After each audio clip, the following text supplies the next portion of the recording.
스쿨버스. 지금 8시 26분이고요. 오늘 수요일입니다.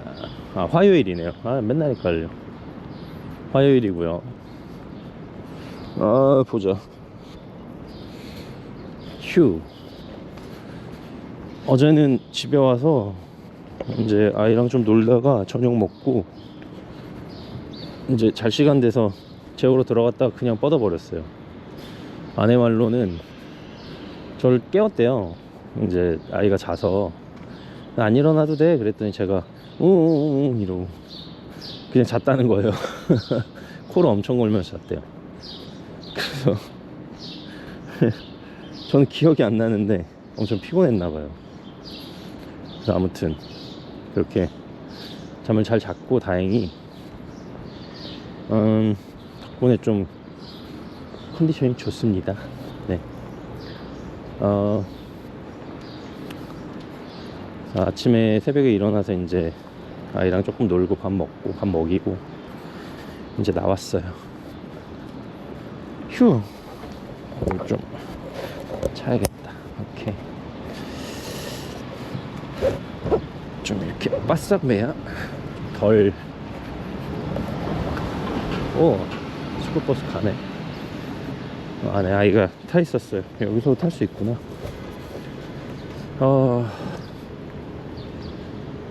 며칠 전에 저희가 이제 아이를 보내고 싶은 그 초등학교에 이제 병설로 딸려 있는 그 유치원이 있는데 저희는 거길로 이제 아이를 보내려고 하는데 저희 이제 또래에 그 센터에 이제 다른 친구가 있어요. 저희 집 근처에 살고 같은 유치원을 보낼 거라서 이제 뭐 그런 얘기들을 주고 받았었는데 그 친구네 집은 이제 여기서 아예 직장을 잡고 생활하는 집이어서 저희랑은 좀 이제 다르죠. 저희는 제가 이제 스터디 퍼밋이 있는 거고 그 친구네 집은 이제 여기서 일을 하고 그러니까 워크 퍼밋이 있어서 저랑은 이제 좀 상황이 달라요.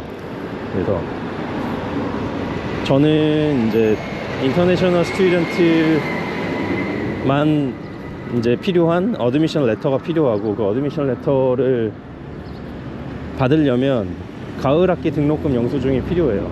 그래서 저는 가을 학기 등록금 빨리 내고 싶은데 학교에서 아직 가을 학기 등록에 대한 얘기가 안 나와가지고 그거가 언제 나오는지 계속 이제 확인하고 있거든요.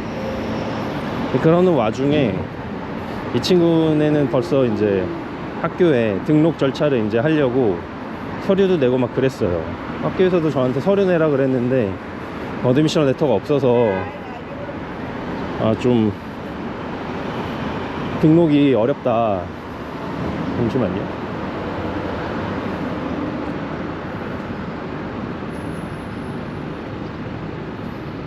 그 레터를 먼저 보내라 해서 이제 기다리고 있는 와중이었는데 그 친구네는 엊그저께 저번 주였나? 그 서류 내러 간다는 거예요. 그래서 대수롭지 않게 생각했는데 그분이 이제 갔다 와서 저희 아내한테 하는 얘기가 그날이 오픈하우스였다는 거예요. 그래서 막 투어도 다 시켜주고 그랬대요. 그래가지고 왜 우리한테는 그런 이메일이 안 오지?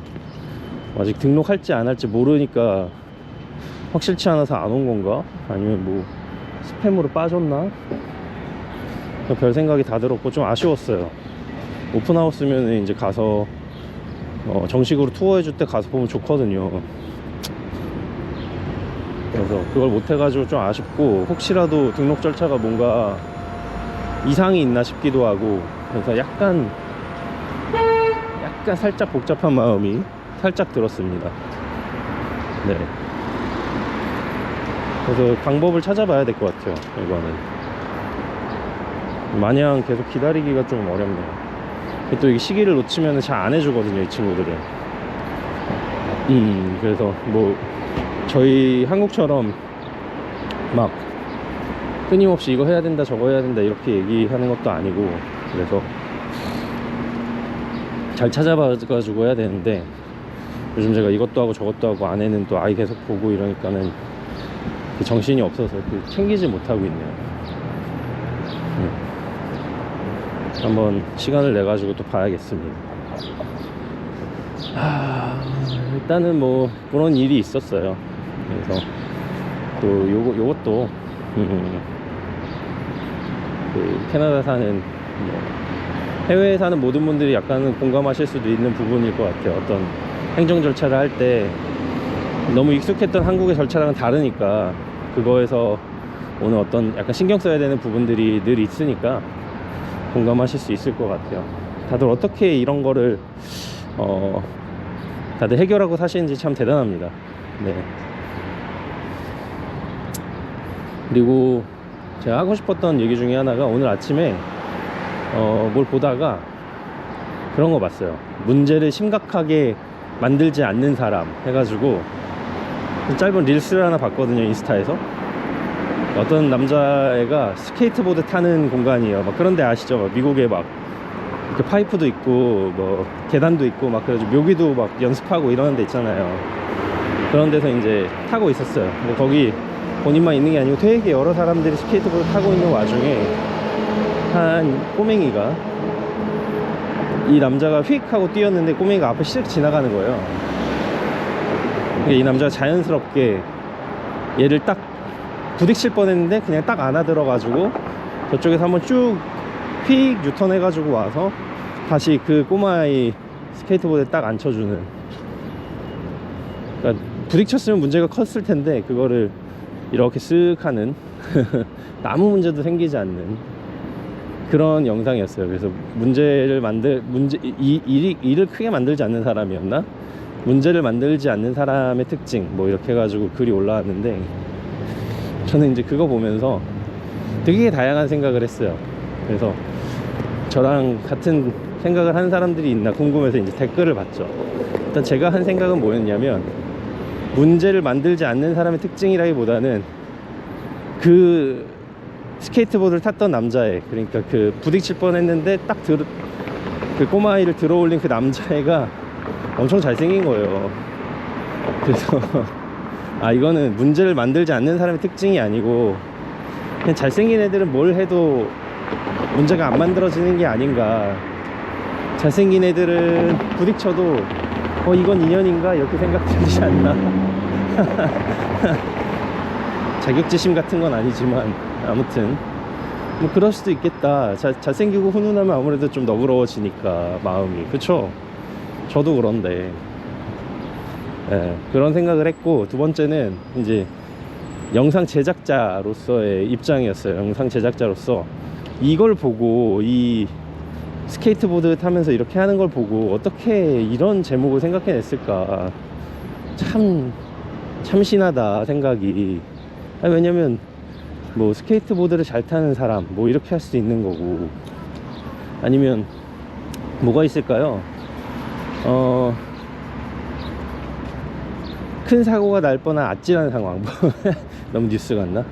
뭐 아무튼 그런 류의 제목도 가능한데 문제를 크게 만들지 않는 사람의 특징이라니. 참 싱크빅이 대단하다 우리나라. 진짜 창의력이 와 정말 대단한 것 같아요. 막 그 제목 짓기 뭐 경연대회 이런 거 하면은 정말 기발한 아이디어들이 많이 나오잖아요. 저도 뭔가를 만들어내고 창작하는 입장에서 늘 고민하는 게 그거거든요. 되게 익숙한 건데 그걸 안 익숙하게 하기, 이걸 진짜 고민을 많이 하거든요. 왜냐면 너무 낯선 거를 들이대면 사람들이 이질감을 느끼니까 익숙한 것들을 색다르게 보여주는 방법, 혹은 색다른 조합으로 낯설게 해서 신선한 느낌을 주는 거. 하지만 재료는 익숙한 거. 뭐 그런 거예요. 예를 들어서 요리라고 치면 똑같은 요리인데 똑같은 재료인데 다른 거죠. 그래서 제가 냉장고를 부탁해를 좋아하는 게 뭐냐면, 출연자들은 자기 집 냉장고를 실제로 들고 나온단 말이에요. 근데 거기서 셰프들이 만들어내는 음식은 자기가 집에서 한 번도 경험해보지 못한 거예요. 그래서 출연자들이 단골로 하는 멘트가 그거예요. 이거 진짜 우리 집 냉장고에서 나온 게 맞아요? 왜냐면 재료가 똑같으니까. 근데 맛은 완전 다르고 비주얼도 다르고, 그러니까 경험하는 것이 완전 다르니까 너무 놀라는 거죠.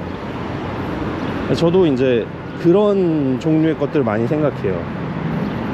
제가 낯선 제목, 그러니까 익숙한데 낯선 것 하면 제일 먼저 떠오르는 게, 이 드라마 아실지 모르겠는데 미국 드라마인데 오렌지 is the new black 이라는 드라마가 있어요. 정확한 네이밍은 확실치 않은데 오렌지 is the new black 일 거예요. 그러니까 이게 미국 수감자들 얘기인데, 그 여성 수감자들이 있는 그 감옥 얘기일 거예요. 근데 그 감옥의 수감복이 우리나라는 왜 이제 회색이기도 하고 파란색이기도 하고 그런데 거기는 주황색인 거예요. 오렌지색. 근데 대부분이 다 흑인이고 딱 한 명 백인이 이제 새로 수감이 됐고 거기서 벌어진 어떤 일을 다루고 있는 걸 거예요. 저도 보진 않았어요. 근데 포스터를 보니까 그런 식이더라고요. 다 오렌지색 수감복을 입고 있고 다 흑인인데 주인공만 백인인 거예요.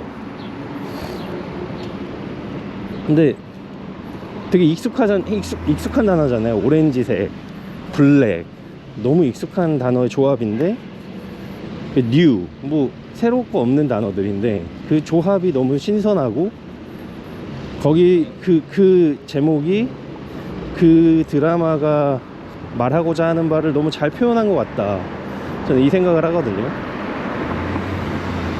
그래서 낯선 걸 신선하게 하기가 저한테는 되게 이 연출이나 어떤 창작을 함에 있어서 되게 큰 주제예요. 어떻게 하면 익숙한 걸 찾아낼까. 저 얼마 전에 또 어떤 유튜브 보다가 이런 제목을 봤어요. 진짜 쩐다. 그게 무슨 웹소설 같은 거의 제목으로 이제 있는 건데, 실제로 있는지는 잘 모르겠어요. 실제로 있는지는 모르겠고 그냥 그 가상으로 만들어 본 걸 수도 있는데, 진짜 쩐다 라는 그 제목이 되게 신선하더라고요. 왜냐면 진짜 라는 단어와 쩐다 라는 단어는 너무 익숙하잖아요. 근데 그걸 두 개를 붙여놨다? 그래서 이 말하는 맛이나 이런 게 되게 좋게 만들었다? 이게 너무 신선한 조합이고, 그래서 저는 그런 것들을 되게 높게 평가하는 편이에요. 높게 평가하고 멋지게 생각이 들고, 그게 무슨 콜럼버스 달걀처럼 그러니까 해놓고 보면 아무것도 아닌 것 같고 되게 쉬워 보이는데 실제로 막상 하려면 되게 어렵거든요. 막상 그거를 말이 되게 딱 만들어가지고 하는 게 생각보다 되게 어려운 일이고,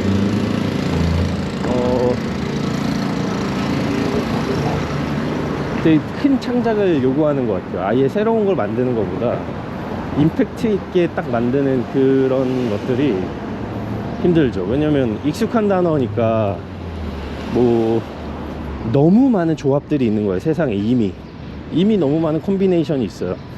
요리로 계속 설명을 드리는 게, 요리가 이제 익숙하시니까 한번 예를 들면 김치볶음밥에 뭐 계란 후라이, 너무 익숙한 조합이죠. 근데 처음엔 아마 굉장히 신선했을 거예요. 또 뭐가 있을까요? 삼겹살 먹다가 된장찌개, 너무 좋은 조합인데 누가 그 조합을 먼저 생각해냈을까요? 혹은 밀가루 피에다가 고기 다진 걸 넣어서 찐다? 그러니까 밀가루로 만든 음식, 그 고기 완자, 너무 익숙한 조합인데 그 두 개를 합쳐가지고 만들 생각을 어떻게 했을까? 저는 이제 그런 것들에 굉장히 이제 크게 생각하는 편이라, 이 아침에 봤던 이 릴스, 짧은 릴스, 이 스케이트보드 타는 거에 문제를 크게 만들지 않는 사람이라는 그런 제목의 조합? 와, 신선하다. 이제 저는 그 생각을 가지고 이제 댓글을 봤는데, 댓글이 그거였어요. 댓글은 더 신선했어요. 댓글의 대부분 90%가 달린 게, 아마 우리나라였으면은 왜 우리 애 붙잡았냐, 성추행이다, 막 이럴 거다. 어떻게든 그게 이제 안 좋은 방향으로 끝났을 거다.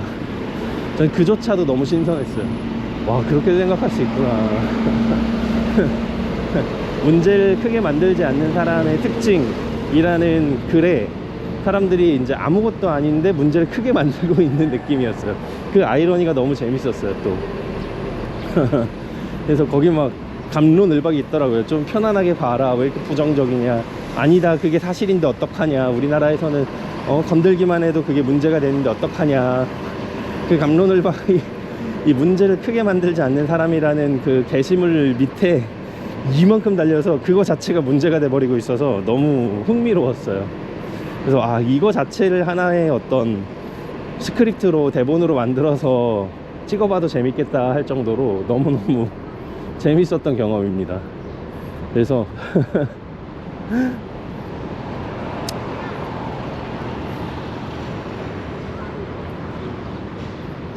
아무튼 그런 경험이 즐거웠고, 저는 이제 얘기하다 보니까 학교에 거의 다 와가는데요.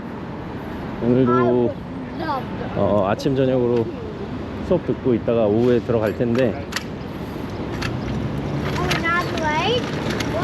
가서 재미있게 수업 듣고 오겠습니다. 뭐 문제가 생긴 건 문제고요, 아닌 건 아니기 때문에 잘 해결해 보고 오겠습니다.